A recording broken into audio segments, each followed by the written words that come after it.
From Interior Alaska's most trusted news source, this is the Fairbanks Evening News. Good evening and thank you for joining us. Our top story this evening, the prosecutor reviewing the post-conviction relief petition of the Fairbanks Four filed a response in court today. That's right. Daryl Adrian Bachman said this is just a step in a process to move to the next phase. Bachman with the Office of Special Prosecutions in Anchorage said inside the response, the state will look to dismiss claims to redo testimony made in the case. Further, she said the state's position on the alleged confession made by William Holmes is that it is, quote, not a confession, but a report of an out-of-court statement by Jason Wallace, end quote, and that they further consider that hearsay that a court might not admit into evidence is sufficiently trustworthy. That decision will be up to Judge Lyle. The state will ask for a hearing to be set in which the defense can call witnesses to prove their case. In that petition, Mr. Holmes' statements are characterized as a confession, but the state doesn't concede that William Holmes confessed to any involvement in John Hartman's death. What he said, actually, both to the Innocence Project and then to the state troopers who interviewed him, is that he didn't see, he didn't hear, and he didn't participate in any attack on John Hartman. What he does say is that 3 other people that he alleges are participants in some manner in the attack on John Hartman made statements, and that Jason Wallace was silent when they made those statements. We will have more on the state's response tomorrow during the Fairbanks Evening News and News Center Final. The Fairbanks North Star Borough School District School Board confirms that 4 employees were placed on paid administrative leave. This action stems from an investigation being conducted of how the district handled complaints regarding Hutchinson High School tutor Claude Fulks. Fulks is currently in jail, accused of sexually abusing a 15-year-old male student. Earlier this week, the board announced they voted unanimously to terminate Superintendent Pete Lewis due to his, quote, failed to perform, end quote, duties. A preliminary investigation showed numerous claims were filed against Fulks dating back to 2008. The board president says the investigation is still continuing. Well, really, the school board was taking time to process all of the information, not make any judgments before information was available. And so it does take time to do that. And as we stated on Monday, the scope of the investigation was much broader than we had initially anticipated. I think our longest member on the board has been on the board for 11 or 12 years, and to their knowledge, this is a first. So, you know, maybe in the past, but to our knowledge, this is probably one of the most intense times that our district's been through. At about 11:15 this morning, Fairbanks Police and Fire units responded to the Tuna Wayside Campground. The State Division of Forestry had called for help to get a man out of the mud just off the riverbank near Airport Way and University Avenue.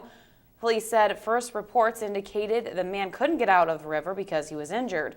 Firefighters took a ladder down the steep riverbank and laid it on the mud to crawl out and pull the victim free.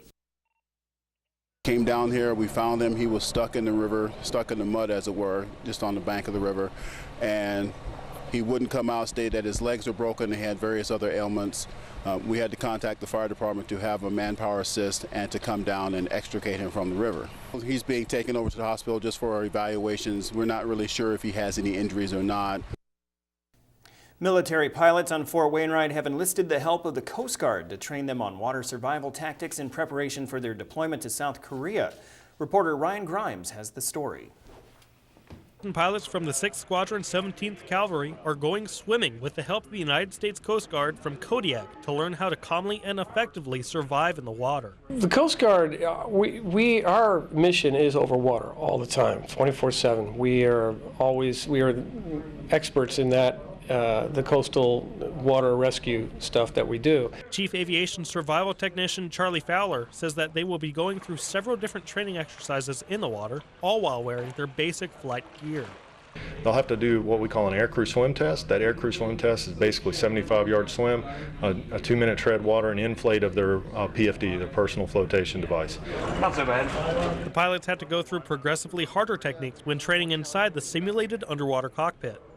From there, they'll go into what we call the sweat chair. It's a shallow water egress trainer.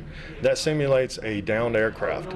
Most helicopters or rotary aircraft will turn upside down when they enter to the water, and that's what we're simulating. So this is to help them with the fact of if they're in a situation where they ditch at sea, they have the tools to escape the aircraft and do any kind of survival swimming and then board a raft if available. This is Ryan Grimes reporting from Fort Wainwright.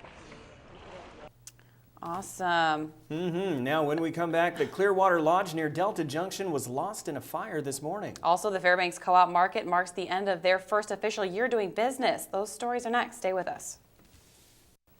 Welcome back to the Fairbanks Evening News. The Clearwater Lodge near Delta Junction burned to the ground this morning. The fire was reported around 3 this morning, and by 10 a.m. there was only a pile of smoldering rubble left. Now, there were no injuries. Lodge co-owner Patsy Ewing said the cause of the blaze was still under investigation. She called the loss overwhelming. Rance Lentz, whose parents owned the lodge before the Ewings, said his grandfather built it. And my great-grandfather, Al Remington, built the place in 1958. And he was one of the first homesteaders into the Delta area with cattle from Montana. And his dream was to have cattle and a nice lodge, and that's what he ended up building right there. It's just a sad day for Delta, definitely. That is one of the great places everyone goes out to go fishing, camping, and to have a good meal and sit and enjoy the Clearwater River. The Fairbanks Co-op Market has been in the works since 2006, and this week marks the end of their first official year doing business. The general manager, Mary Christensen, says the store is doing better than projected. So far, more than 2,600 people have signed up to be part owners of the grocery store. Anyone can shop at the Co-op Market, but member owners can receive dividends when the store becomes profitable, which is estimated to be in 3 or 4 years. Christensen attributes the success to selling organic and local foods, and she says the business helps local farmers. We buy local meat. So we buy a steer every other week, and we buy pork and goat and lamb from that local meat packer, and so that's helped him increase his business. He knows he has steady work every month. The Arbor Day Foundation has offered to plant a new Christmas tree at Creamer's Field in honor of Arbor Day. That organization, with the help of a local business, will replant a spruce tree in front of the Visitors Center. The public is invited to the event, which starts at 2 p.m. Monday afternoon. The original tree was 80 years old and cut down this fall because it was infested with beetles. A Christmas tree lighting ceremony became an annual tradition at Creamer's Field in the last 15 years. This past December, we had to kind of revise our whole Christmas program. We lit lights on the trails, and it was fun, but the tree, every picture of Creamer's Field, it has that great big beautiful tree right in front of the farmhouse. I mean, it's just part of what we are here. So. Fairbanks Drama Association will be opening up another production starting this weekend. We have more now, and that's Interiortainment. In the news today, we've got the winner of the Tuna Junior High American Heritage Essay Writing Contest for this year. Greater Tuna is a play based on a series of books made into a series of plays. The show takes place in a place called Tuna, Texas, and only showcases 2 actors who change costumes and characters throughout. The 2 actors, so the show stars Steve Mitchell and Skylar Evans. Steve Mitchell has been in theater around Fairbanks for over 30 years. Skylar Evans has done his fair share of shows the last several years in Fairbanks, and they're working together really well. It's nice to have the contrast of a younger actor and a more established actor. It's a comedy, and the director says the 2 actors complement the show's balance.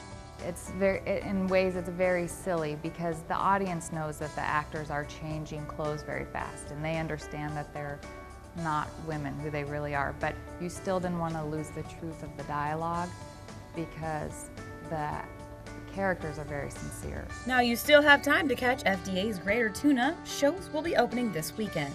Shows playing at Fairbanks Riverfront Theater, the Haprider Theater, Friday and Saturdays at 8:15 and Sunday matinee at 2 o'clock for the next 3 weekends. I'm Stephanie Woodard, and that's Interiortainment, brought to you by the Finish Line Restaurant and Lounge. Joe finally joins us on the desk. Like, what is this? He's a busy man. He is. Yeah. What's going on in the sports the kids world? keep me busy. But, Did you like our demonstration? Yeah, I don't know why. Yeah, they picked up on, I guess, something that I do a lot. What's going on in But sports? a couple of Nanook riflers, if you will, they'll be shooting on the international level this summer. We'll have more on that, plus some highlights from a couple of high school soccer games. More after the break.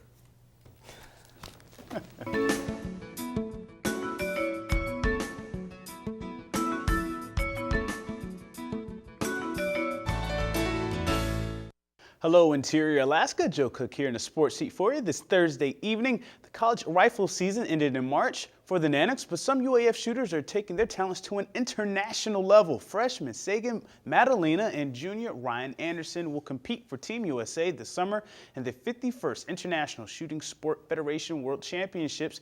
They made the team after placing top 3 in air rifle in the USA Shooting Rifle Pistol World Championship selections match.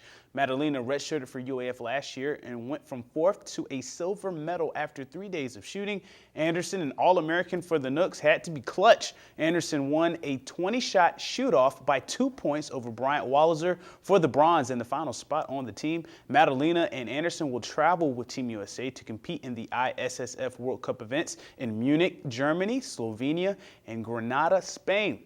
There are 2 events in June, 1 in July, and 1 in September. Fellow UAF shooters will have a shot at making the international team. Senior Mike Liuza and Anderson will shoot men's prone today through Saturday, and sophomore Tim Cherry, the national small bore champ, will shoot 3-position small bore next Tuesday through Thursday.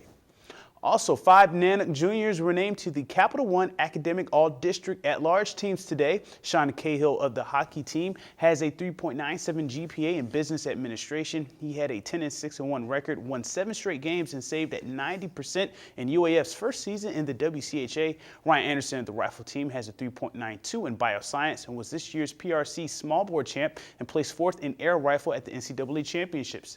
Teammate Mats Eriksson has a 3.96 GPA in business admin and was 5th overall in air rifle at NCAA's. Daniel Lyons of the swim team is a 2-time All-American in the 200 and 800 freestyle relays. Lyons has a 3.95 in bioscience. Allison McFeeters of the UAF ski and cross country team has a 3.91 GPA while double majoring in foreign language and geological engineering. She podiumed in 2 Central Region races last year and placed 10th and 12th in the mass and classic starts at regions this year. All 5 have a chance to make it on the Capital One Academic All-America at-large teams, which will be picked June 4th and 5th. Last night, the only game in town was a high school soccer doubleheader between the Hutchinson Hawks and Lathrop Malamutes. We start with the girls' game. Last time these teams played, it was a 1-1 tie. Second half action here as Lathrop was holding on to a 1-0 lead thanks to a Song Epperson goal in the first half. Both teams flexed their defensive muscles. Lathrop was looking for the insurance goals, but keeper Angel Ashoa wasn't allowing any more goals with the number of saves. The Hawks were attacking to tie the game, but Michaela Triplehorn of Lathrop was also denying shots. Both defenses and goalies closed the door in the second half, and Lathrop holds serve for a 1-0 victory at home. The Malamutes improved to 8-0-2 and 5-0-2 in the MAC. They have a big game against West Valley on Saturday, huge matchup there. And with the shutout, that's Triplehorn's 8th on the year. She credits her teammates for her successful year so far as a keeper. Honestly, I gotta owe it all the credit goes to my defense. They're great. They work their butts off. I just make the crazy saves, but they do all the work. I mean, we're family. We work really hard together. We work really well together, and we just, we're kind of like the underdog, and we're just going to the top, and we're just gonna keep working hard and doing our best. And a little more scoring in the boys' game between the Hawks and the Malamutes. Justin Boynton had a nice outing for Lathrop. Boynton scored 2 of his 3 goals in the first half. His first tally was 6 minutes into the game. Then Alex Jordan, he finds him in the box after a nice throw-in, almost alley-oop style. And Boynton scores at the 24th minute. He scored again in the second half for the hat trick. 12 minutes after Boynton put the Malamutes up 2-0, Alex Jordan setting up teammates again with a quarter kick that gets headed in by Braden Hoppo. That's probably the soccer alley-oop there. Lathrop wins 5-0 over Hutch. Jake Carlson gets his 3rd shutout of the season. Hoppo had 2 goals, then it had 2 assists and a goal. Jordan and Avery Soloaga both had 2 helpers, and with the win, the Malamutes are now 3-2-1 in the MAC and 3-5-1 overall this season.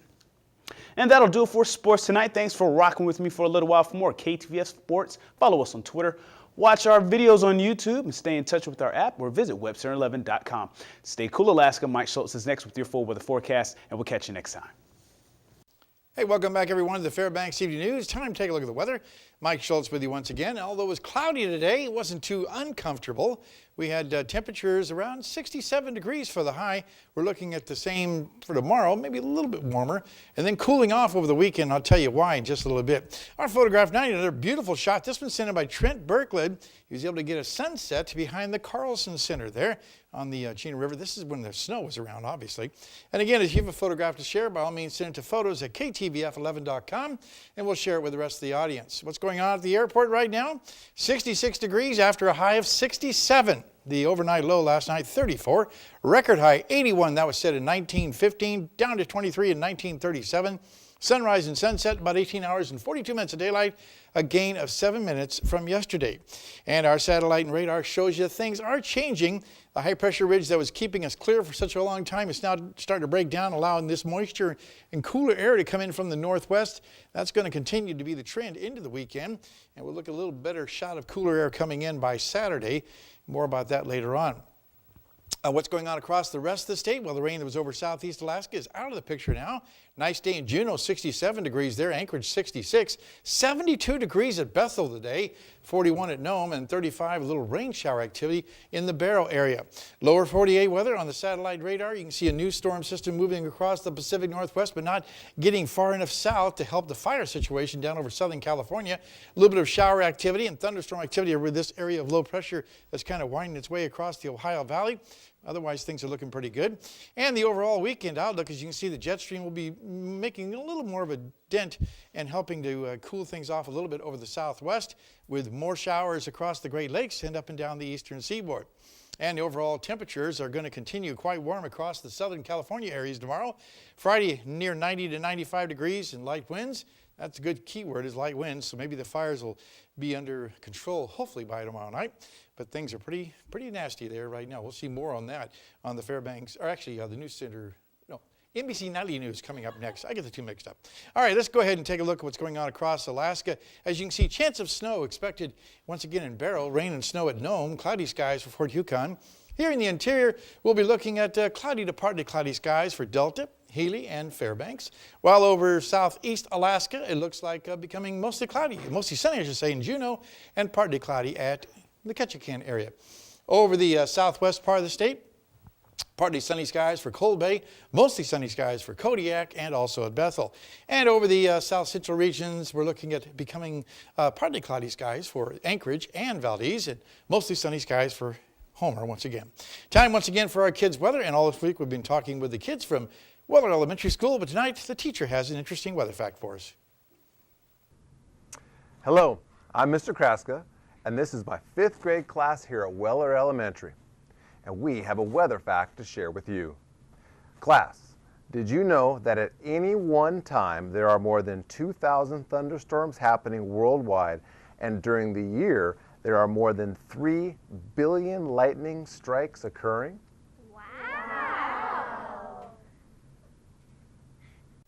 And next week, we'll be visiting with the kids from Nordale Elementary School, the last kids for this year for kids' weather. And as the geology report, you can see once again, trees are once again at high levels. Mold is at very high levels, and otherwise weeds and grass are maintaining their low level readings for the folks in the Tanana Valley Clinic. Here's your forecast for the remainder of the night. Continue high clouds through the night, 43 degrees. Tomorrow's forecast, again, looking at little change with mostly cloudy skies, continue warm, near 70 degrees tomorrow. And the extended forecast calling for the cooler air to move in by Saturday night into Sunday, maybe some showers on Sunday, and then cool temperatures will continue across the rest of the 4-day period there.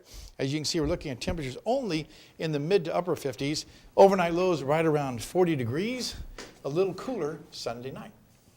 I thought we were in an upward trend. Nice. We were, but things changed a little bit. It's just a little bit. Well, nothing near below freezing at this point. No. Yeah. Although I wouldn't mind killing off some mosquitoes with that. Yeah, true. But yeah, it's okay. We'll take it. Yeah. All right, KTVF and Bailey's Furniture are teaming up for a Spring Dream giveaway where you can win a furniture package from Bailey's valued at $2,500. Tune in to the Fairbanks Evening News Center final for the first half of a mystery word. Then visit Bailey's Furniture for the second half and complete your entry for your chance to win. And the mystery word today is entertainment. Entertainment. Entertainment. Are we entertained? That's the magic word. Wow. Are you not entertained? Entertainment. Are we not? That's a good one, Joe. All right, thanks. That'll wrap up this edition of the Fairbanks Evening News. We are glad you could join us. The NBC Nightly News with Brian Williams is coming up next. You can join us here 6 days a week at 6 and 11 or online anytime at western11.com. And that will do it from all of us here at the News Center. Have a good night. We hope to see you back here at 11. Entertainment.